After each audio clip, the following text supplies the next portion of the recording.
आपका स्वागत है स्टोरी यूनिवर्स में। प्रतिष्ठा और गौरव, ओडिया ओडिशा की लोक कथा।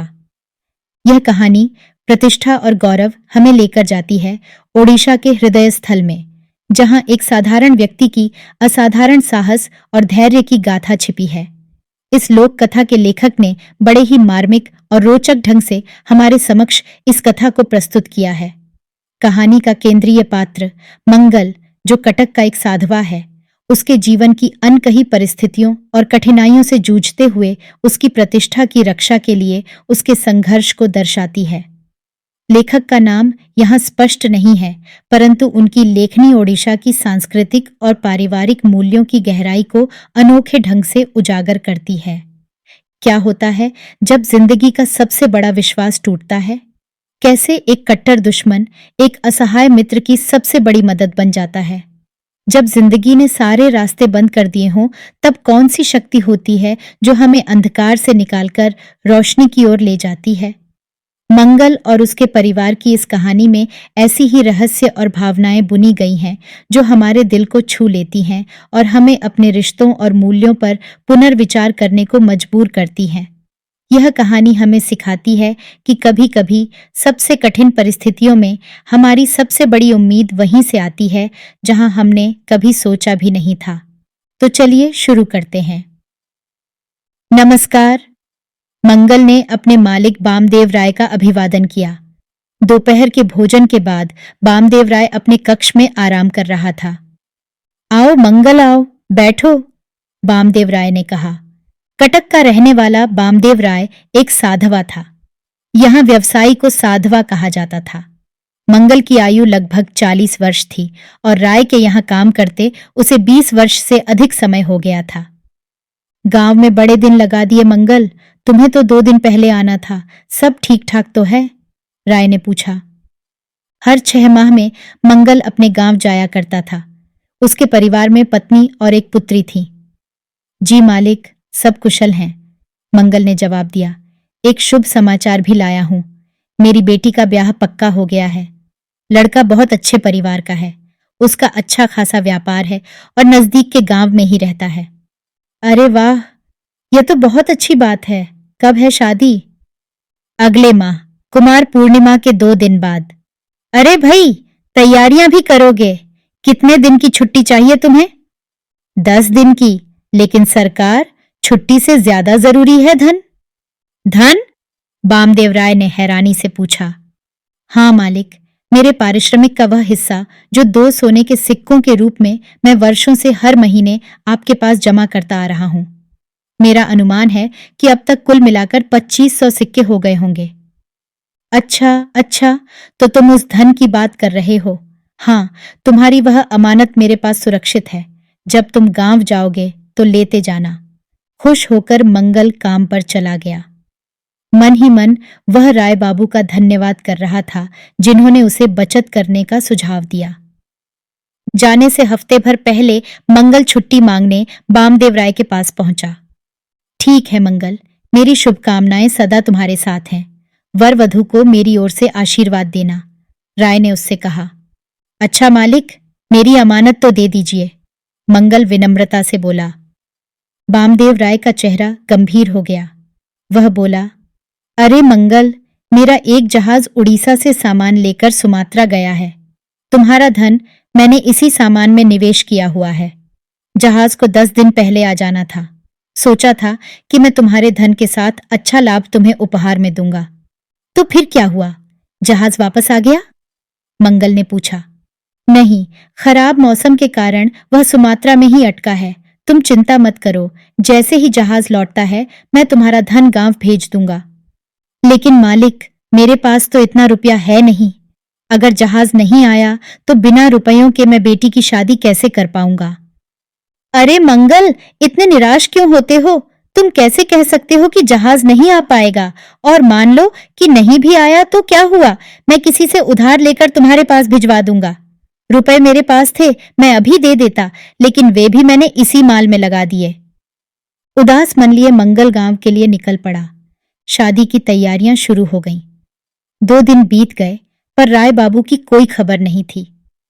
तीसरे दिन मंगल ने अपने भतीजे चंदन को बुलवाकर कहा, मेरे मालिक के पास चले जाओ, कहना मैं मंगल का भतीजा हूं और मंगल ने मुझे अपनी अमानत लेने के लिए भेजा है। चंदन चला गया और फिर वापस लौटते लौटते उसे शाम हो गई। हाँ चंदन, बात बनी? क्या जवाब दिया मालिक ने? अभी चंदन घर में घुसा भी नहीं था कि मंगल ने पूछ लिया। नहीं चाचा जी, निराशा से चंदन ने उत्तर दिया। क्या मतलब? तुमने बताया नहीं, तुम मेरे भतीजे हो। बताया था चाचा जी, राय बाबू बोले। अच्छा हुआ तुम आ गए चंदन, वरना यह बुरी खबर लेकर मैं तुम्हारे ही गांव आने वाला था। मैंने पूछा, क्या बुरी खबर राय बाबू? उन्होंने बताया, वह जहाज जिसमें तुम्हारे चाचा जी का रुपया लगा था, रास्ते में एक भयंकर तूफान से तबाह हो गया। उस जहाज के साथ सारी पूंजी भी डूब गई। मैं बर्बाद हो चुका हूं। कोई मुझे उधार भी नहीं दे रहा कि मैं मंगल का रुपया लौटा सकूं। पूरी बात सुनकर मंगल लड़खड़ा पड़ा। चंदन ने उसे संभाला। अगले दिन शादी थी। उसके पास कुछ नहीं था। ऐसे में कौन उसे उधार देता? मंगल की इच्छा थी कि वह बेटी को 50 सोने के सिक्के दे।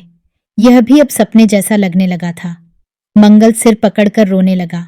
अधमरा होकर वह कोने में बैठ गया और वहीं उसकी आंख लग गई। देर रात उठते ही उसकी नजर अपनी पत्नी और बेटी पर गई। वे दोनों शांतिपूर्वक सो रहे थे। वह सोचने लगा, कल जब बारात दरवाजे पर होगी तो वह किस मुंह से उनका स्वागत करेगा।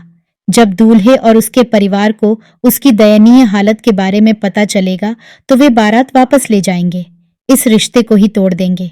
इसके बाद उसकी बेटी से शादी कौन करेगा? अब उसे जीने का कोई अधिकार नहीं है। मंगल ने तय किया कि वह गांव के तालाब में डूबकर अपनी जान दे देगा। जैसे ही वह अपने घर से बाहर निकला, उसे किसी की परछाई दिखी। कौन है वहां? तुरंत उसने पूछा। तभी एक आदमी उसके सामने आ खड़ा हुआ। तुम? मंगल ने हैरानी से पूछा। उसका कट्टर दुश्मन शंकर सामने खड़ा था। शंकर और मंगल के परिवारों में पिछले 50 वर्षों से कलह था। 2 बार तो ऐसा भी हुआ था कि दोनों परिवारों में मार पिटाई तक की नौबत आ गई थी। तब गांव के बड़े बूढ़ों ने उनके बीच सुलह कराई थी। इतनी रात गए तुम मेरे दरवाजे पर क्या कर रहे हो? मंगल ने पूछा। मंगल, मुझे मालूम है तुम कितने परेशान हो, शंकर ने जवाब दिया। तुम्हें किसने बताया मैं परेशान हूं? मैं किसी परेशानी में नहीं हूं। तुम्हारा भतीजा चंदन शहर से लौटते समय मुझे मिल गया था। मुझे लगा वह बहुत उदास है। जब मैंने उसकी उदासी का कारण पूछा तो पहले तो उसने कुछ भी बताने से मना कर दिया, लेकिन बहुत अनुरोध करने के बाद आखिर उसने बता ही दिया कि कैसे तुम्हारे मालिक ने तुम्हें धोखा दिया है, कैसे उसने तुम्हारी उम्र भर की कमाई को बर्बाद कर दिया है। तो तुम मेरी खिल्ली उड़ाने आए हो? मेरी दुर्दशा पर हंसने आए हो? नहीं मंगल, मुझे गलत मत समझो। मैं तुम्हारी सहायता करने आया हूं। सहायता करने? मुझे विश्वास नहीं होता। मेरा विश्वास करो भाई। देखो, मैं कुछ लाया हूं। इसमें 2000 सोने के सिक्के हैं। मेरे पास इतने ही थे। इसमें तुम्हारा काम चल जाना चाहिए। मंगल सिक्कों के थैले की तरफ बड़ी हैरानी से देखने लगा। इसके बाद वह बड़ी ललचाई नजरों से शंकर को घूरने लगा।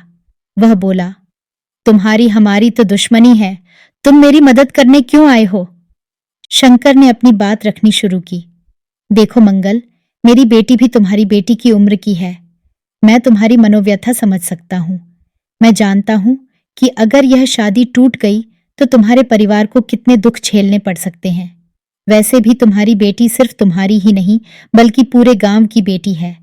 तुम्हारा मान पूरे गांव का मान है। कल अगर दूल्हा बारात वापस ले गया तो क्या पूरे गांव का नाम बदनाम नहीं हो जाएगा? अरे भाई, अब पुराने झगड़े भूल जाओ और मिलकर गांव की प्रतिष्ठा बचाओ। मैं किस मुंह से तुम्हारा धन्यवाद करूं शंकर भाई? थैला लेते हुए मंगल सिर झुकाकर बोला। अरे धन्यवाद तुम बाद में करते रहना, अभी तो सो जाओ। सुबह उठकर हमें ढेर सारी तैयारियां करनी है, शंकर मुस्कुराते हुए बोला। शंकर की इस मदद से सभी काम समय पर होते चले गए और मंगल की बेटी ससुराल के लिए विदा हो गई। बस अब एक काम शेष रहा गया है, शंकर ने मंगल से कहा। क्या रह गया है भाई? अब हमें जाकर उस दुष्ट बामदेव राय से तुम्हारे रुपए वापस लेने हैं। मैंने सब पता करवा लिया है। माल से भरा जहाज, सुमात्रा और तूफान सब झूठ था। वह धोखेबाज तुम्हारी मेहनत की कमाई को पहले से ही हड़प चुका था और तुम्हें मूर्ख बनाने के लिए ही उसने तुम्हारे सामने झूठ का यह पुलिंदा तैयार किया था। शंकर गुस्से से बोला, लेकिन अब मेरी उम्र भर की बचत वापस कैसे आ पाएगी? तुम चिंता मत करो मंगल, मेरा एक संबंधी राजा का अंगरक्षक है। इस मामले में वह हमारी अवश्य मदद करेगा। शंकर ने आश्वासन दिया। मंगल और शंकर दोनों राजमहल पहुंच गए। अपने रिश्तेदार से मिलकर शंकर ने सारी कहानी उसे कह सुनाई। वह स्वयं उनके साथ बामदेव राय के घर चलने को तैयार हो गया। तीनों बामदेव के घर जा पहुंचे। पहले तो राजा के अंगरक्षक ने शांतिपूर्वक ढंग से बामदेव राय को मंगल के रुपए लौटाने को कहा। अपने बचाव के लिए राय चालाकी दिखाने लगा, लेकिन जब अंगरक्षक ने उसे जेल में डाल देने की धमकी दी तो तुरंत उसने अपना अपराध स्वीकार कर लिया। बामदेव राय ने मंगल का पूरा धन वापस कर दिया। इसके बाद अंगरक्षक राय को घसीटते हुए राजा के दरबार में ले गया। जिस मालिक के लिए मैंने 20 वर्षों तक अपना खून पसीना एक कर दिया, उसी ने मेरे साथ इतना बड़ा धोखा किया। वह मेरी जिंदगी भर की कमाई हड़प गया। और एक तुम हो शंकर भाई, मैं तुम्हारे खून का प्यासा बना रहा, फिर भी तुमने मेरी इतनी बड़ी मदद की, मेरा सम्मान और जीवन बचाया। मंगल ने शंकर से कहा। मंगल की आंखों में कृतज्ञता के आंसू थे। आशा करते हैं कि यह कहानी आपको बहुत पसंद आई होगी। ऐसी और कहानियां सुनने के लिए जुड़े रहिए हमारे चैनल स्टोरी यूनिवर्स के साथ। धन्यवाद।